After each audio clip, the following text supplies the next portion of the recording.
everything's going to die one way or another. Whether that be through disease, starvation, or if it's at the hands of a hunter or a trapper. I think we owe it to the wildlife and to our resource that if an animal needs to die, we're able to have a level of control over the utilization of it.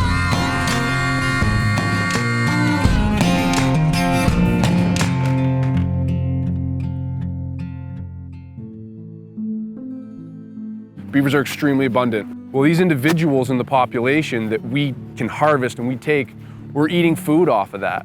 We don't waste anything from that animal. We are oftentimes cutting meat, prepping meat until 11 o'clock midnight because we want to make sure the entire animal is utilized and that we're not wasting anything. The animal is being used, it's being respected, it's being killed quickly, it's not suffering. We utilize about 70% of the live weight of these beavers, so that is substantial when you consider other sources of meat.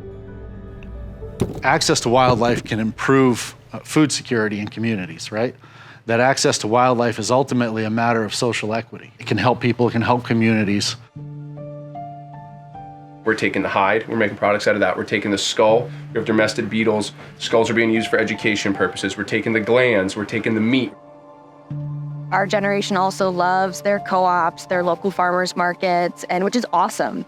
And this is just that one step further. This is as local as it gets, as sustainable as it gets. That beaver exists on this landscape for 2, 5, maybe 8 years. Well, we can harvest that pelt and we can turn that in, again, in a green, sustainable way. And we can turn that into a product that's gonna last 30, 40, 50 years.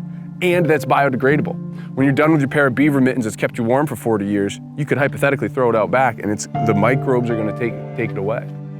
People don't think food comes from the ground or the forests or fields. It comes from the grocery store.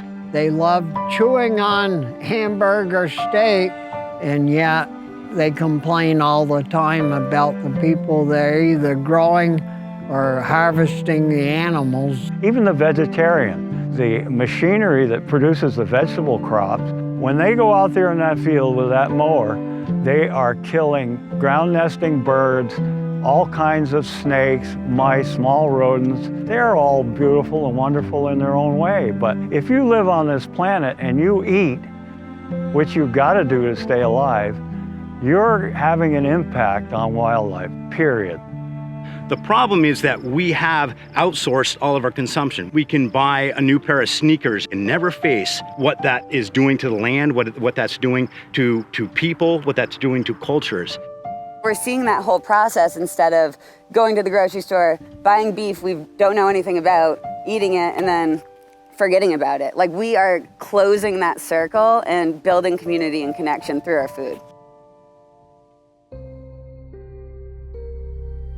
There's a one bill to change trapping regulations to include best management practices. And before we could even get that through legislature, there are 2 more bills out to try to end trapping. It's very important that people on both sides of the issue pledge to disagree peacefully and to have these discussions like adults.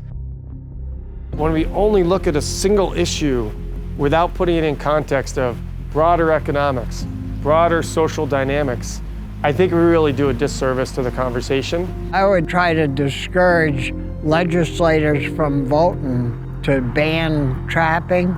If you have any questions, you should call the Fish and Wildlife Department. I would urge decision makers to look beyond the emotion of this topic. Take a second and look at the science and listen to these people who have dedicated their lives to wildlife management. Listen to your biologists. None of them want bad things for wildlife. They are a proponent of trapping because it's a strong tool.